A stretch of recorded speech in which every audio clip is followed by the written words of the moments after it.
Meanwhile, we are getting new video out of Texas, and it is alarming. This was taken on Christmas Day. Take a look at this. It shows officers apparently pulling 13 migrants out of a single vehicle. Joining us now is Lieutenant Christopher Olivarez. He is with the Texas Department of Public Safety. This is a public safety crisis. I mean, it's not only an immigration crisis, it's dangerous. The video, which we're showing right now, showing 13 migrants, they were actually in an SUV. Just goes to show the conditions in which these illegal immigrants are willing to endure to get here, knowing when they reach the border, up until now, there really isn't much to stop them. Why have President Biden's policies proven ineffective? Well, good morning, Julie. Great to be with you. So that's a perfect example of what we're seeing daily.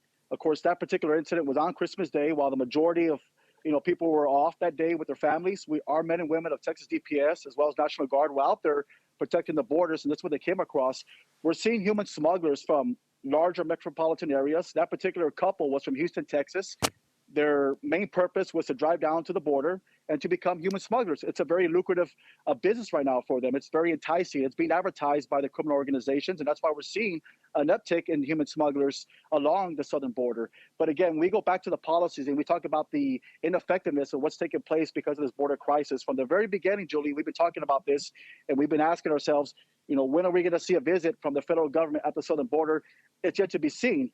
But I can tell you right now, because of these lax border policies and the fact that the federal government is not taking any action, there is no leadership, we're continuing to see this uptick in human smuggling, mass migration, criminal organizations that are exploiting the border crisis, drugs pouring in, fentanyl that's killing tens of thousands of Americans daily. And again, the question should be asked, and of course, there's never an answer for it, is why the federal government is not stepping in. But the state of Texas is stepping in, and that's what Governor Greg Abbott has been doing from the very beginning of this crisis, and that's what we're going to continue doing going into 2022.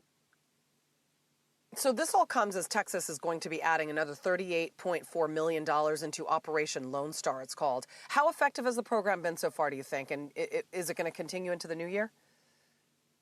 It's been very effective, Julia. The numbers show that as far as what we've been able to apprehend, the drugs that we've been able to seize, the weapons, the currency that's going into Mexico to supply the cartels. We've been able to seize those resources to avoid them becoming even more powerful, because we know they gain their power by weapons, and of course they gain their power by the money that's going into Mexico. Yeah. Operation Lone Star is going to continue going into 2022, and I can tell you right now that we're going to take a different approach and focus more on the criminal element and really exploiting that and going after these criminal organizations, these drug trafficking organizations. And what impacts them the most is taking away their profits, the drugs, the money. That's what we're going to go after. And also, we also need to expose the victims of this border crisis, because there's a lot of victims out there that we're not talking about, especially the ones that are dying from fentanyl, the drugs that are pouring in. Yep, no, absolutely. Over 164 million cases of fentanyl, for example, confiscated and seized. Right. And it's all the victims who are dying of overdoses due to this drugs coming over the border. That is a whole nother huge issue in this country, aside from the illegal immigration in itself. But anyway, Christopher Olivarez, thank you very much for talking to us this morning. We appreciate it, and good luck to you.